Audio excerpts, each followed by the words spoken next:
இந்தியாவில் மட்டும் திறந்த வீட்டில் ஏதோ வந்த மாதிரி எல்லாரும் வரலாம் போகலாம், எங்கேருந்து வரலாம், யாரும் வரலாம், வந்த உடனே நேரம் ஓட்ட போட்டுடலாம் அப்படிங்கிற மாதிரி ராகுல் காந்தி பிரச்சாரம் இருக்கிறது. ஒரு விஷயத்தில் சகோதரர் குமார் சாருடைய கருத்தில் உடன்படு. என்னுடைய இந்தியாவினுடைய பிரதமர் யார் என்பதை தீர்மானிப்பது இந்தியர்களாக மட்டும்தான் இருக்கணும். அதில் நான் உறுதியாக இருக்கிறேன். வேற எங்கிருந்தோ ஊடுருவியவர்களுக்கு இங்கே வாக்குரிமை கொடுப்பதில் ஒரு இந்தியனாக நான் எந்த இடத்துலையும் என்னால் உடன்பட முடியாது. அதில் குமார் சார் கருத்தை நான் முழுமையாக உடன்படுறேன்.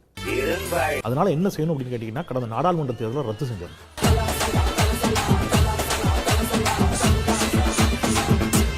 ரத்து செஞ்சுட்டு திருப்பி நடத்தணும். அழிச்சு பிடிச்சி முதலேருந்து கோட்டை ஆரம்பிக்கணும். ஏன்னா இந்த 65 லட்சம் பேரும் கடந்த நாடாளுமன்ற தேர்தலில் ஓட்டு போட்டுக்கானா இல்லையா? எல்லா கோட்டையை அழிங்க, முதலே இருந்து போடுவோம் கோட்டை. கரெக்டா இல்லையா? எவ்வளவு பெரிய அராஜகம் நடந்திருக்கு நாட்டில். என் தேசத்துடைய பிரதமரை எப்படிங்க, மோடியை எப்படிங்க வங்கதேசத்துக்காரன் தேர்ந்தெடுக்கலாம்?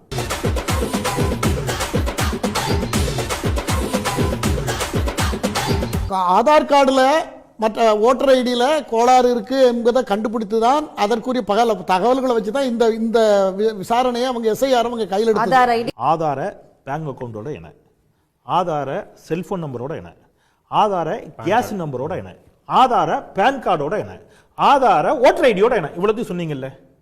ஆனா அந்த ஆதார இந்திய குடிமகனுக்கான ஆதாரமா எடுத்துக்க முடியாது, தூர போடணும். அப்புறம் என்ன இதுக்கு, அப்புறம் என்ன இதுக்கு, அப்புறம் என்ன இதுக்கு.